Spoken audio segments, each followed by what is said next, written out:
ಪುನರ್ರಚನೆನ ಅಥವಾ ಅಧಿಕಾರ ಹಂಚಿಕೆ ಅನ್ನುವಂಥದ್ದು ಗೊಂದಲ ಸರ್. ಕಾಲ ನಿರ್ಣಯ ಮಾಡ್ತದೆ. ಸರ್, ನಿನ್ನೆ ಪ್ರಿಯಾಂಕಾ ಗಾಂಧಿ ಅವರನ್ನ ಭೇಟಿಯಾಗಿದ್ರಿ, ಮೀಟಿಂಗ್ ಆದ ಬಳಿಕ ಪ್ರತ್ಯೇಕವಾಗಿ ಮಾತುಕತೆ ಮಾಡಿದ್ರಿ ಅನ್ನುವಂತಹ ಚರ್ಚೆ ನಡೀತಾ ಇದೆ. ಏನಾದರೂ ಗುಡ್ ನ್ಯೂಸ್ ಸಿಗ್ತಾ ಸರ್? ನಾನೆಲ್ಲ ಚರ್ಚೆ ಮಾಡಕ್ ಹೋಗಲ್ಲ. ಯಾರ ಹತ್ರ ಏನು ಚರ್ಚೆ ಮಾಡಿದ್ದೀನಿ, ಏನು ಮಾಡಿದ್ದೀನಿ ಅಂತ ನಾನೇನು ಹೇಳಕ್ ಹೋಗಲ್ಲ. ಕಾಲ ನಿರ್ಣಯ ಮಾಡ್ತದೆ ಎಲ್ಲ ವಿಚಾರಕ್ಕೂ. ಯಾವಾಗ ಬರುತ್ತೆ ಅಂತ ಸರ್? ಶೀಘ್ರದಲ್ಲೇ ಸರ್, ಆಮೇಲೆ ಬರುತ್ತಾ ಕೆ ಸಿ ವೇಣುಗೋಪಾಲ್ ಸರ್, ರಾಜ್ಯದಲ್ಲಿ ಪವರ್ಫುಲ್ ಸಿಎಂ ಇದ್ದಾರೆ, ಇಡೀ ಕಂಟ್ರಿನಲ್ಲೇ ಅತಿ ಹೆಚ್ಚು ಪ್ರಭಾವಶಾಲಿ ಸಿಎಂ ಇದ್ದಾರೆ ಅನ್ನೋ ಒಂದು ಮಾತನ್ನು ಹೇಳಿದ್ದಾರೆ ಸರ್. ವೇಕೆನ್ಸಿ ಬಗ್ಗೆ ಇಲ್ಲ ಅಂತ ಹೇಳಿದ್ದಾರೆ ಸರ್. ಮತ್ತು ನೋಡಿದ್ದೀನಿ, ವೇಕೆನ್ಸಿ ಇಲ್ಲ ಅಂತಲೂ ಹೇಳಿದ್ದಾರೆ, ಪಕ್ಷ ಶಾಸಕರು ತೀರ್ಮಾನ ಮಾಡ್ತಾರೆ ಅಂತಲೂ ಹೇಳಿದ್ದಾರೆ.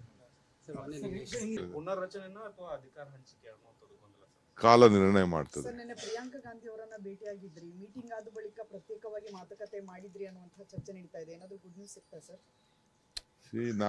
ನಾನೆಲ್ಲ ಚರ್ಚೆ ಮಾಡಕ್ ಹೋಗಲ್ಲ. ಯಾರ ಹತ್ರ ಏನು ಚರ್ಚೆ ಮಾಡಿದ್ದೀನಿ, ಏನು ಮಾಡಿದ್ದೀನಿ ಅಂತ ನಾನೇನು ಹೇಳಕ್ ಹೋಗಲ್ಲ. ಕಾಲ ನಿರ್ಣಯ ಮಾಡ್ತದೆ ಎಲ್ಲ ವಿಚಾರಕ್ಕೂ. ಯಾವಾಗ ಬರುತ್ತೆ ಅಂತ ಸರ್?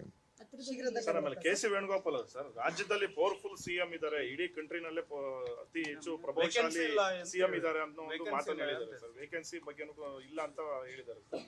ಮತ್ತು ನೋಡಿದ್ದೀನಿ, ವೇಕೆನ್ಸಿ ಇಲ್ಲ ಅಂತಲೂ ಹೇಳಿದ್ದಾರೆ, ಪಕ್ಷ ಶಾಸಕರು ತೀರ್ಮಾನ ಮಾಡ್ತಾರೆ ಅಂತಲೂ ಹೇಳಿದ್ದಾರೆ.